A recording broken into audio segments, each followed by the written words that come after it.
Hi, I am Professor Banerjee, author of COVID-19 Pandemic. Today, I'll be giving commentary on chapter 19. Yesterday, it was chapter 18. By mistake, I had mentioned chapter 19 yesterday. Chapter 19, I am covering today. The title of this chapter is Preparing for the Next Pandemic. Take Lessons from Cricket. I have tried to explain how one has to take local decisions according to the local conditions, like we do in any strategy, be it sports or be it a battle against a pandemic or be it any other, where you have to use application of mind. So the summary of the chapter goes like this. Fast pitches can make even average bowlers look deadly. We have seen in cricket when we used to have even average bowlers long back when we did not have a pace attack. Even average pace bowlers, when they go, used to go to fast pitches and say English pitches or Australian pitches, they used to become quite fast and quite deadly. And vice versa also, when the fast bowlers from other countries used to come to slow Indian pitches, they used to lose their pace. So similarly with this virus, similarly SARS-CoV-2 was deadly on western pitches where an aging and obese population with unhealthy lifestyle was an easy prey. There were almost 10 times to 20 times difference of the impact of COVID-19 in the Western Hemisphere compared to the Eastern Hemisphere. Pandemics are fought on war footing. They have started here in this pandemic. A lot goes into the preparation for war. So if you are using a strategy of war against pandemic, you have to follow the other strategies. And one of the important is a lot goes into the preparation for war. Most of it is behind the scenes and unexciting, preparing for war. An old dictum says, the more you sweat in peace, the less you bleed in war. How does one go about this unglamorous preparation? Napoleon, one of the greatest military strategists in history, was defeated by Duke of Wellington at Waterloo, bringing an end to the Napoleonic era of European history. What preparation led to this historic victory? According to the Duke, who was a graduate of Eton College, a keen cricketer and commander-in-chief of the British and Allied armies at Waterloo, the Battle of Waterloo was won on the playing fields of Eton. Well, the preparation for war need not be unglamorous after all. Like the Duke of Wellington, the world can borrow strategies from the game of cricket to prepare for war against the next pandemic. Failure teaches us more than success. The strategic blunders committed during the current pandemic can provide lessons for planning for the next crisis. A new bowler pushes the batting side on the back foot, ripping through the batting order with the batsmen ducking and removing their eyes from the ball. The novel coronavirus too created havoc globally, and the world ducked.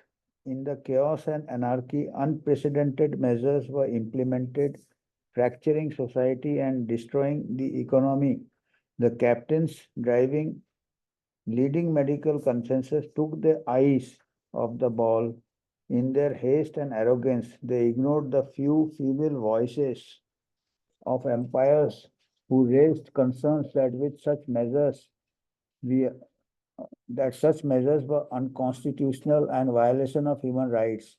While China, which never plays cricket in any case, locked down a single district, other countries went for nationwide lockdowns at short notice, driving the poor and marginalized to misery. Most other countries too ceased to play cricket. The captains in this pandemic failed to read the pitches in different countries. Bowlers in cricket, however furious and fast, do not have the same impact on all pitches.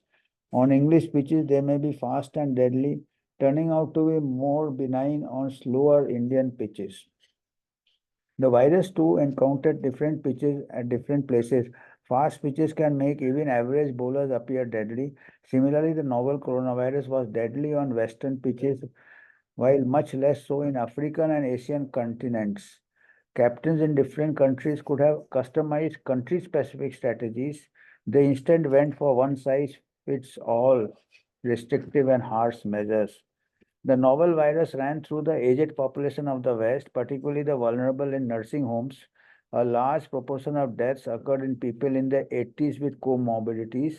As the captains of strategy had taken their eyes off the ball, lack of plans to protect this vulnerable group caused severe disease and deaths, overwhelming the health services and aggravating the global panic. Death rates from these pitches provided inputs for mathematical models predicting global catastrophe. Among this anarchy, policymakers took vital decisions affecting millions of lives and livelihoods. In addition to higher age, population in the West have three times higher rates of obesity compared to the East. Obesity is a risk factor for severe disease and death. Thus, the virus had little impact on the leaner and younger populations of the African and Asian continents. This difference stares one in the face on the scoreboard on the worldometer. Few outliers give further insights. Japan has one of the oldest population. Paradoxically, it has a far lower death rate. The region may be much leaner population compared to the West. The proportion of people in Japan who are overweight is 25% compared to European and American population where it is around 60%. The other paradox is Brazil. It's a fast-growing economy with a comparatively younger population. Still, it experienced high severity and deaths from the pandemic. Almost 60% of Brazilians are overweight. Obesity is turning to be a bigger risk factor than age. Overlooking these patterns, leaders and policymakers of most nations gave the impression of fumbling captains, making hasty decisions on being forced to play on unpredictable pitches. No attempt was made by nations, particularly from Asia and African continents, to make an assessment of local conditions, including demographic and population profile. The Achilles heels in Asian countries like India is lack of fielders, that is poor field placement and lack of scoreboards, that is a proper disease surveillance system for most endemic diseases. Meager available resources and infrastructure were concentrated in urban areas. The second wave in India revealed these fault lines.